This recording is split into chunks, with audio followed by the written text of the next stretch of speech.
All right, welcome to Module 13. It's our final module of creative nonfiction writing. And we're going to talk a little bit about writing yourself into creative nonfiction. I really like this quote here at the beginning. It kind of pertains to what it feels like to be the person writing about yourself or writing true stories. Here I am, up front and center, thinking out loud about my life and about the general complexity of being human. You're not alone in this mess. I think that's what I like about creative nonfiction the best is just it's another place, another way that we can share ourselves, share our lives, get into community with other people and really be a part of this world in a good way with each other. So personal nonfiction, especially memoir, is popular for its real connections and its honesty. Now, let's talk about the authentic self in memoir and personal creative nonfiction. Specifically, in these types of writing, we write about ourselves, but we have to do it in a way that is not egocentric or boastful. We need to create honest self portrayal in order to create reader connection. It's not fun to read the stories of someone who's egocentric and boastful. You don't stick with people like that for very long. At least I don't, most readers don't. So, honest self portrayal creates connection. The model essays this week do that particularly well by Rebecca McClanahan, David Sedaris. They show that it's not about me. It's not about them. It's about the broader story. It's about connecting with the reader. It's about conveying something about life. They employ humility, perspective, and focus, and they show you how to do that in your writing as well.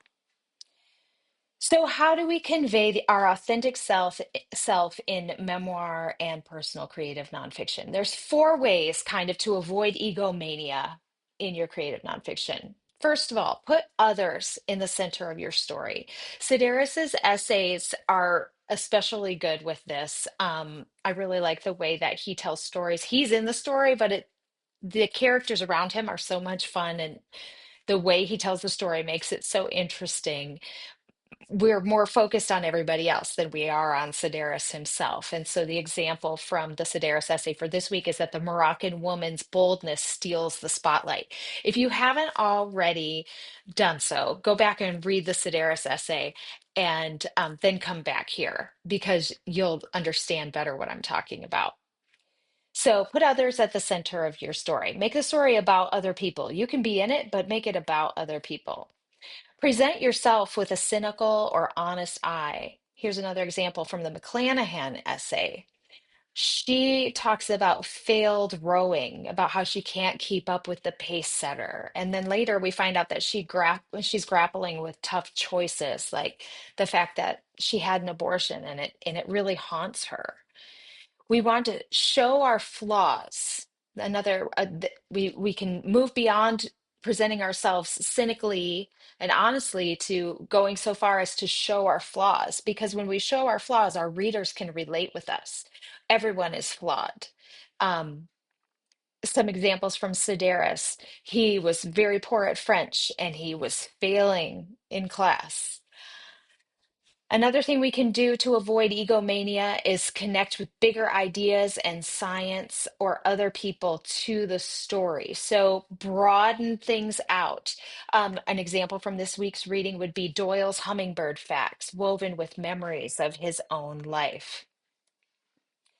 What are some ways to craft memory and meaning when you're writing your creative nonfiction? Now, we've talked a little bit last week about some of the issues associated with writing from our memories. We talked about keeping dialogue short, keeping scenes somewhat short, because memory isn't always exact.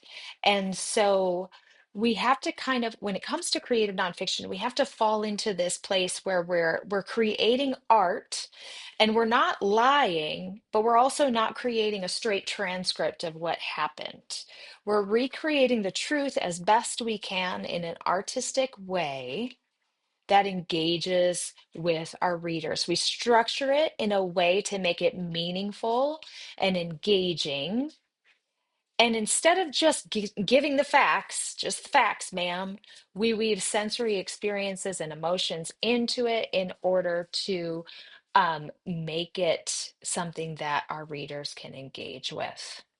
Now, what are some of the ethical issues that we have to think about when we're writing creative nonfiction? Because once you say to your readers, hey, I'm telling the truth, and once you start telling stories, and once you make it about other people and not just yourself, there's lots of ways that we can get tripped up in the writing. So, here are some things, some ethical things to consider and keep in mind so that you don't run into too many snags with regard to ethical issues. First of all, your facts must be accurate. Respect people's privacy and don't tell stories that aren't yours. So that line between having other characters in your story and making it about them, but still telling your own story and not crossing into telling stories that aren't yours, sometimes that can be really difficult. There was a lot of study into that in my master's degree program. I remember taking different seminars talking about creative nonfiction and about what is truth, where is that line between our stories and other people's stories, and that's really debatable. Um so keep those issues in mind when you're writing things that you are telling people are true. um Going even further, consider legal and moral risks before you publish anything that is true. Consider what it will do to the people, the other people who are in the story. Um, there's just a lot that can happen there. And again, like I mentioned before, we were studying this at the master's degree level. At this level, as you're getting started, I don't want to scare you. I don't want to make you too timid to write your stories. I just want to bring these things up as things to consider and make sure you're thinking about when you're writing your true stories. Be prepared for the emotional impact of what you write. Your writing may affect others deeply. Think about what's going to happen when other people read this and try to see what you're writing from their perspective. Publishing can have deep personal and family consequences. I wrote an essay some years ago. I've mentioned it before. It won an award, and there were some details in there. There were details about that true story that I was writing about, that there was some stuff that my mom didn't know. And I had to kind of skirt around it a little bit and decide how I was going to tell that story and how much of the details I wanted, how many of those details I wanted my mom to know and how much I didn't. And so I spent some time with that part of the story, kind of crafting it in a way that I felt could be out there for public consumption in a way that wasn't going to embarrass anyone involved. So those are very real things to consider. And again, before publishing anything, ask, is this story mine to tell? And then, am I ready for potential fallout? Let me give you a personal example. I come from a family, we all come from families that have some difficulties, right? My family has their own particular brand of difficulty, my family of origin. I have a brother who has an ex-wife. Uh, Growing up, he's my older brother, and they were married very early. So she was a part of my life from very early on, from the time I was 6 years old. She had, and still does have, significant uh, mental struggles that colored the experience of my life growing up very significantly. Could I write about that extensively? Do I have a lot of stories to tell? Yes. Yes, I do. But do I write about that? not really, not a lot, because when I start writing about it and I start trying to tell that story, I very quickly slip into trying to tell my brother's story or my ex sister-in-law's story. And I very quickly find that I'm deep in those questions about, is this even mine to tell? Do I even know for sure that this part is true? How much of this do I know for certain? So that particular story in my life is one that I don't tell in writing barely at all, because those lines are really hard to know definitively, if that makes sense. So we have to have this kind of a conversation around our true stories so that we're conscious of what the effect of those stories is in the world. You can hear my dog. I think he's telling me that my time is up.